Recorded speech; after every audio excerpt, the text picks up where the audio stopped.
2024 সালের 19 জুলাই বাংলাদেশের ইতিহাসে এক বিভীষিকাময় সকাল। কোটা সংস্কার আন্দোলনের দ্বিতীয় দিনের কমপ্লিট শাটডাউন কর্মসূচি ঘিরে সারা দেশে ঘটে সহিংসতা, গুলি, অগ্নিসংযোগ ও প্রাণহানি। রাজধানীসহ বিভিন্ন জেলায় নিহত হন অন্তত 67 জন, আহত হন শত শত। ঢাকার রাস্তায় ছিল রক্ত, আতঙ্ক আর ওয়ালটন এখন দেশের সীমানা পেরিয়ে পৌঁছে গিয়েছে 50টিরও বেশি দেশে। ওয়ালটন, ঘরে ঘরে, বিশ্বজুড়ে।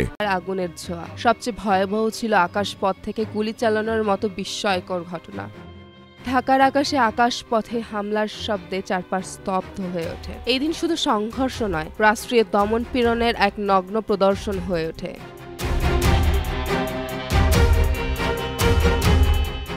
মধ্যরাতে কারফিউ জারি ও সেনা মোতায়েন, আন্দোলনের সমন্বয়ক নাহিদ ইসলামের গ্রেফতার এবং শিক্ষার্থীদের ওপর গুলির ঘটনায় দেশজুড়ে নেমে আসে শোক ও ক্ষোভের ছায়া। এই ভয়াবহ অবস্থার মাঝেও রাজনৈতিক অবস্থান স্পষ্ট করে বিএনপি। দলটির মহাসচিব মির্জা ফখরুল ইসলাম আলমগীর বলেন, ছাত্রদের ন্যায্য দাবির পক্ষে বিএনপি রয়েছে এবং থাকবে। তার এই বিবৃতি রাষ্ট্রীয় সহিংসতার বিরুদ্ধে এক গুরুত্বপূর্ণ প্রতিবাদ এবং ছাত্রদের পাশে দাঁড়ানোর সাহসী বার্তা হিসেবে বিবেচিত হয়। 19 জুলাই কেবল একটি আন্দোলনের দিন ছিল না, এটি ছিল রাষ্ট্র বনাম নাগরিকের টানাপোড়েনের উন্মোচন।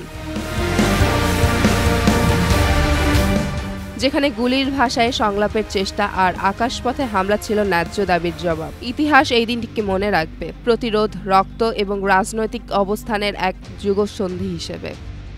চেমন ফারিয়া, জনকণ্ঠ।